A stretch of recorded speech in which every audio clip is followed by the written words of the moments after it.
Nah, minggu ini kita akan memperingati Pesta Keluarga Kudus.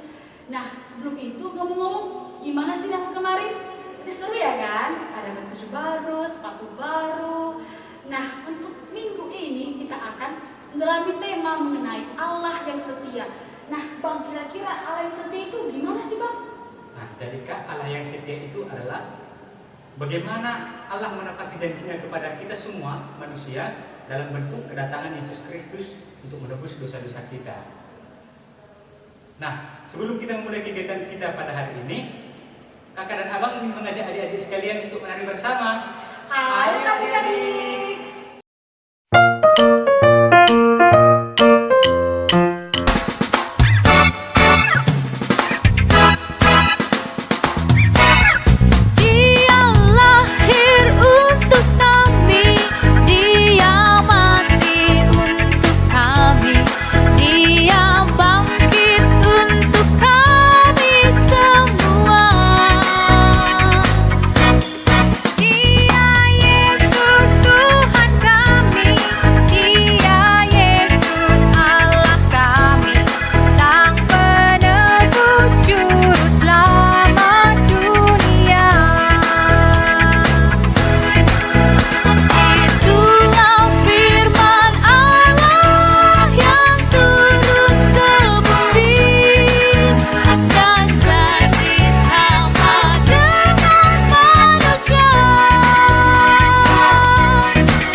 Kita berdoa dulu ya adik-adik, dalam nama Bapa dan Putra dan Roh Kudus. Amin. Allah Bapa yang Maha Baik, terima kasih Tuhan atas berkat dan rahmat yang selalu Kau berikan kepada kami dan memberikan kami semangat. Tuhan, sebentar kami ingin memulai minggu gembira kami, kiranya Engkau yang memberikan selalu semangat dan cinta kasih kepada kami untuk kami dapat melakukan minggu gembira kami pada hari ini. Di kami puji dan kami sembah. Amin. Dalam nama Bapa dan Putra dan Roh Kudus. Amin.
Ambil dulu kitab suci di sini. Sudah? Oke, sekarang kita buka Lukas 2 ayat 25 sampai 40. Lukas 2 ayat 25 sampai 40. Sudah? Dengarkan ya. Adalah di Yerusalem seorang bernama Simeon.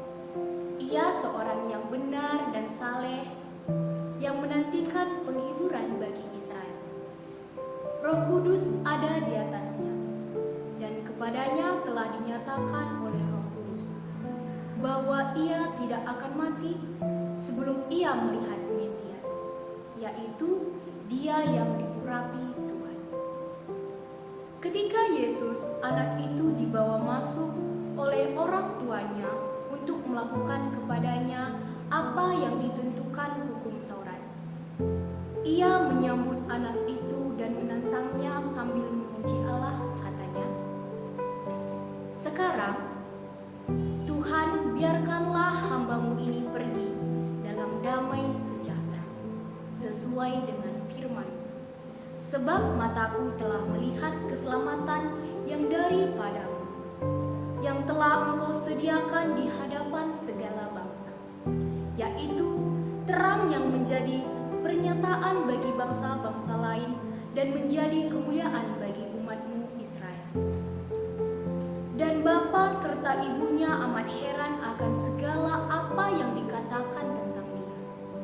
Lalu Simeon memberkati mereka dan berkata kepada Maria, ibu anak itu, "Sesungguhnya anak ini ditentukan untuk menjatuhkan atau membangkitkan banyak orang di Israel, dan untuk menjadi suatu tanda yang menimbulkan perbantahan, dan suatu pedang akan menebus jiwamu sendiri, supaya menjadi nyata pikiran hati banyak orang."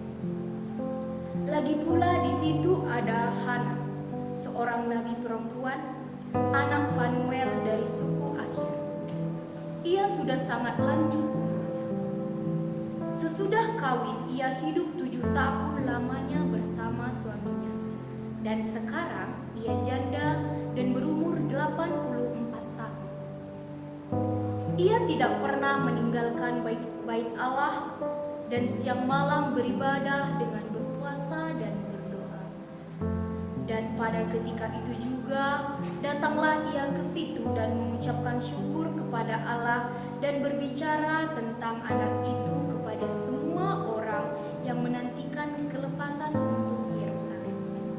Dan setelah selesai semua yang harus dilakukan menurut hukum Tuhan, kembalilah mereka ke kota kediamannya, yaitu kota Nazaret di Galilea. Anak itu bertambah besar dan menjadi kuat, penuh hikmat dan kasih karunia Allah ada padanya. Demikianlah sabda Tuhan. Nah, adik-adik, kita telah mendengarkan sabda Tuhan. Jadi, apakah makna yang bisa kita ambil? Sebelum itu, kita mendengarkan sebuah cerita dulu ya. Nah, adik-adik, apakah kalian pernah mendengar cerita tentang seekor gajah dan burung pemalas? Nah, begini ceritanya. Ada seekor burung pemalas yang sedang mengerami telurnya di atas pohon. Mengerami telur sangatlah melelahkan dan membosankan. Tetapi dalam hati burung itu berkata, "Saya akan berlibur dan beristirahat jika ada yang mau tinggal di sarangku." Pada saat itu, lewatlah seekor gajah. Burung itu bertanya kepadanya, "Apakah kamu mau menjaga telur-telurku selama aku beristirahat?" Awalnya, gajah itu menolak, tetapi burung itu berjanji kalau ia tidak akan pergi terlalu lama. Akhirnya, gajah pun setuju untuk menjaga telur-telurnya selama ia pergi berlibur ke tempat yang asli. Di sana, burung itu bersenang-senang dan ia memutuskan untuk tidak kembali ke sarangnya. Hari berganti, minggu berganti, bulan berganti bulan. Gajah tetap menjaga telur-telur itu. Musim salju pun datang. Bintik-bintik es menggantung di belalai gajah sampai ke kakinya. Tetapi ia tetap menepati janjinya kepada burung itu. "Saya akan tetap menjaga telur-telur ini dan saya tidak akan membiarkannya membungkuk," katanya sambil berseru. "Saya berkata yang sesungguhnya, seekor gajah yang setia 100%. Dalam bacaan kitab suci hari ini diceritakan tentang seorang laki-laki yang bernama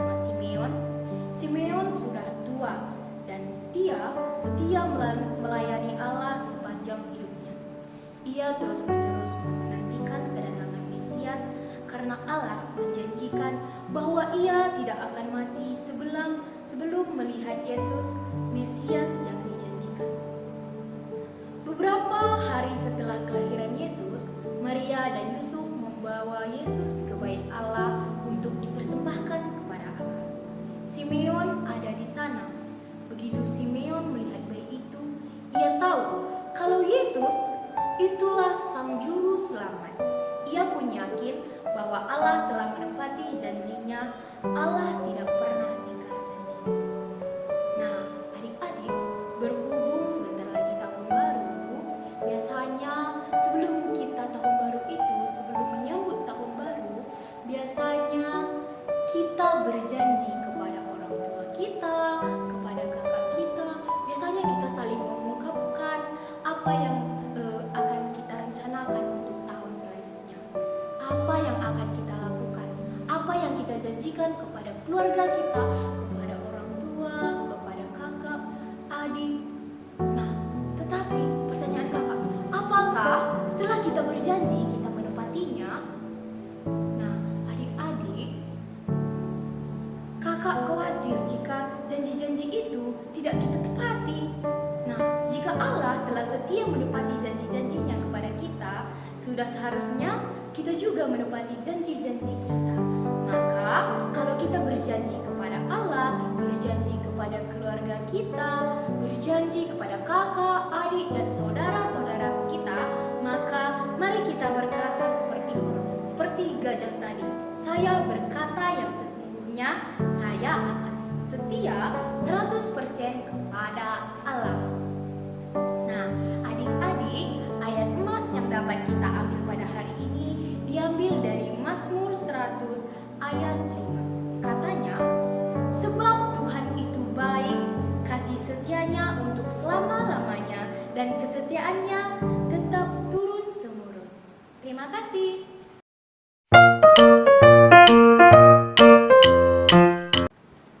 Nah, adik-adik, untuk menanggapi firman Tuhan yang sudah kita dengarkan dan renungan yang sudah disampaikan kakak tadi, maka mari kita menyampaikan doa syahadat kita. Aku percaya akan Allah Bapa yang Maha Kuasa, pencipta langit dan bumi, dan akan Yesus Kristus, putranya yang tunggal Tuhan kita, yang dikandung dari Roh Kudus, dilahirkan oleh perawan Maria, yang menderita sengsara dalam pemerintahan Pontius Pilatus, disalibkan, wafat, dan dimakamkan, yang turun ke tempat penantian, pada hari ketiga bangkit dari antara orang mati, yang naik ke surga, duduk di sebelah kanan Allah Bapa yang Maha Kuasa. Dari situ ia akan datang mengadili orang hidup dan mati. Aku percaya akan Roh Kudus, Gereja Katolik yang kudus, persekutuan para kudus, pengampunan dosa, kebangkitan badan, kehidupan yang kekal. Amin.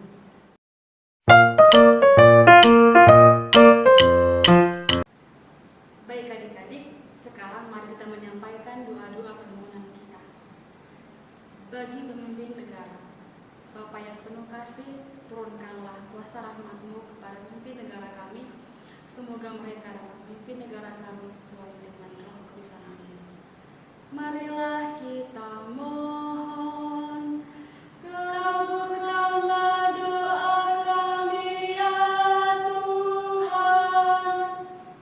Bagi pemimpin gereja, Bapa yang penuh kasih, kami berdoa kepada pemimpin gereja kami. Semoga kuasa Roh Kudus turun atas gereja kami dan mereka dapat memimpin kami dengan baik sesuai dengan sabda-Mu. Marilah kita mohon, kabulkanlah doa kami ya Tuhan. Bagi orang tua, Bapa yang penuh kasih, kami mohon berkat-Mu untuk orang tua kami. Semoga setiap keluarga dapat meneladani keluarga Kudus dari Nazaret. Marilah kita mohon, kabulkanlah doa kami ya Tuhan. Bagi kita yang berkumpul di sini, Bapa yang penuh rahmat, semoga kami yang berkumpul di sini dapat meneladani sikap yang ditunjukkan oleh keluarga Kudus dari Nazaret, sehingga kami dapat menunjukkan kesetiaan kami kepada teman dan juga kepada orang tua kami masing-masing.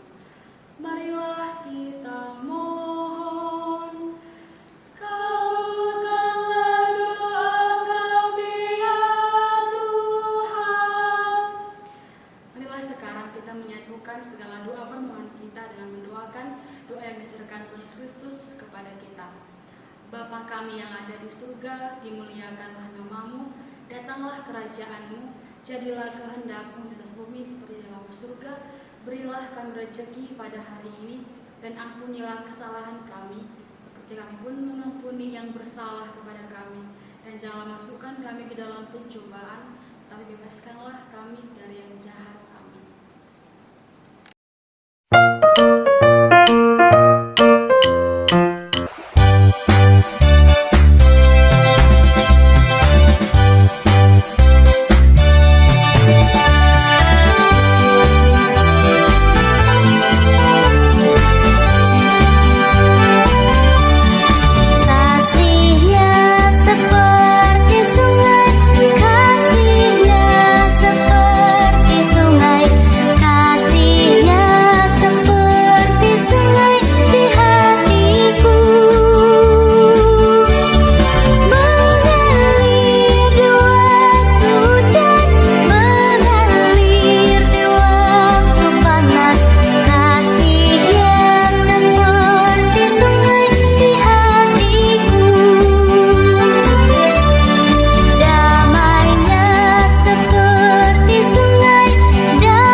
Nah, adik-adik, sekarang kita masuk di sesi kreativitas. Nah, Kak, kira-kira di minggu kali ini kreativitas kita apa ya, Kak ya?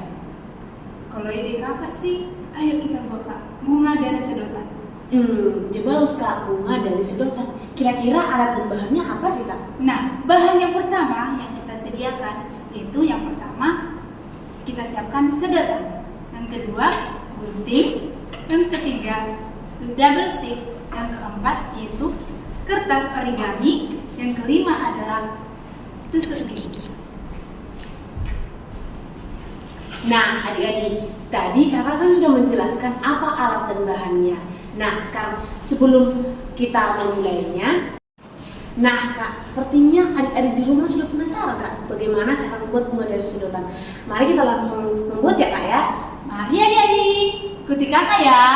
Langkah yang pertama, kita menggunting sedotan dengan rapi ya adik-adik. Mengguntingnya jangan sampai sedotannya sampai terlepas ya adik-adik. Ikuti kakak ya.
Jadi adik-adik, untuk double tipnya kita tidak perlu mengambil lebar ya, kita sesuaikan dengan besar sedotannya.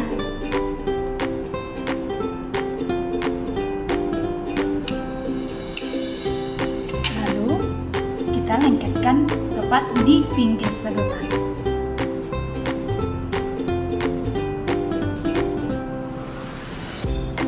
Lakukan seperti yang kakak buat ya adik-adik.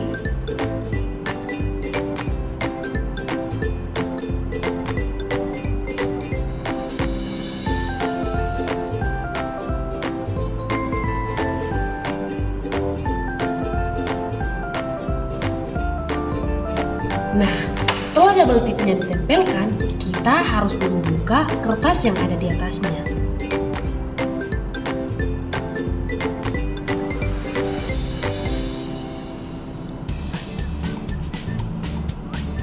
Kemudian kita mengambil tusuk gigi yang sudah disatukan menjadi seperti ini.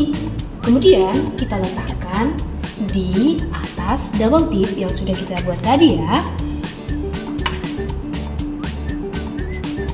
Nah, seperti yang kakak bikin ya adik-adik.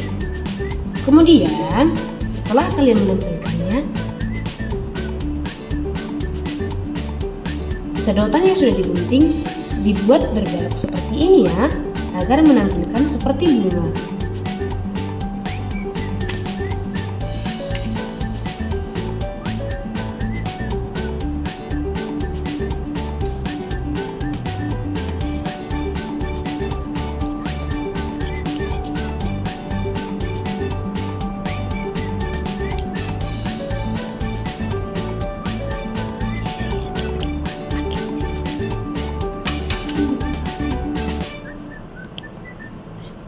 Langkah terakhir kita membuat daunnya ya adik-adik. Kita gunting.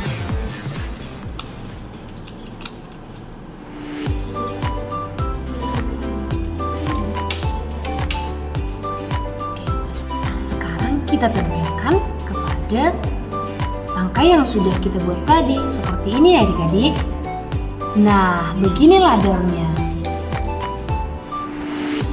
Oke adik-adik, jadi kita sudah selesai membuat aktivitas bunga dan sedotan seperti ini. Nah, bunga ini bisa kita persembahkan sebagai wujud cinta kita kepada keluarga kudus Yesus. Jangan lupa untuk menempelkannya atau meletakkannya di dalam kamar ya adik-adik. Sampai jumpa di aktivitas minggu depan. Bye-bye!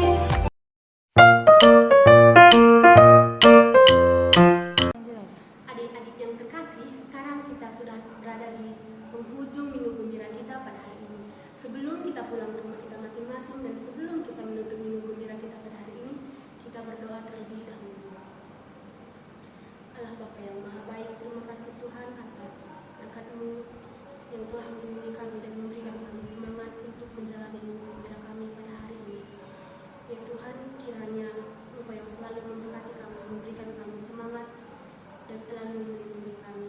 Ya Tuhan, kami mohon supaya minggu depan kami masih dapat hadir untuk menghadiri minggu gembira kami, untuk memuji dan memuliakan nama-Mu. Terpujilah Engkau ya Tuhan, kini dan sepanjang segala masa. Amin. Dalam nama Bapa dan Putra dan Roh Kudus. Oke adik-adik, kita kan sudah selesai mendengarkan kitab suci, mendengarkan renungan, dan menari bersama, dan juga kita sudah mendapatkan tugas pertusan. Jangan lupa ya adik-adik dengan tugas pertusan yang sudah disampaikan oleh Bapak tadi. Nah, sebelum kita pulang, karena kita sudah di penghujung acara, di penghujung minggu gembira kita, maka kita bernyanyi dan menari bersama ya adik-adik. Ayo adik-adik!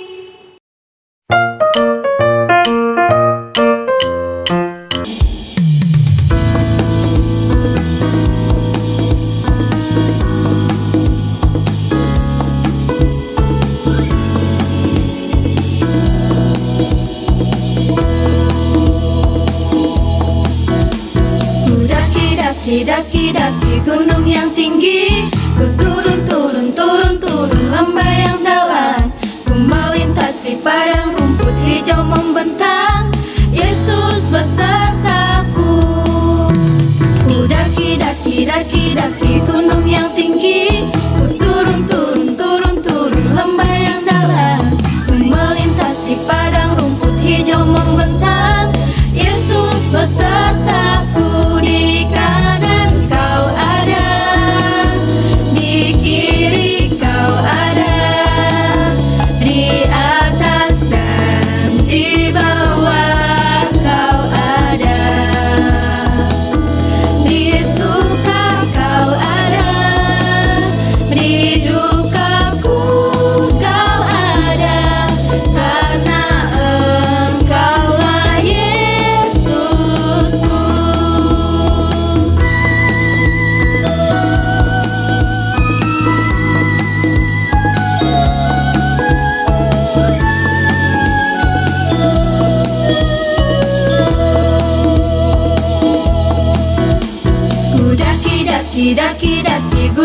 tinggi. Ku turun, turun, turun, turun lembah yang dalam.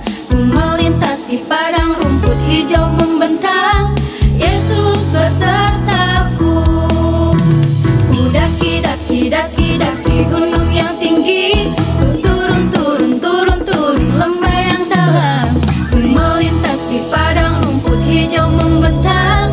Yesus besertaku. Di kanan kau ada, di kiri kau ada, di atas dan di bawah kau ada,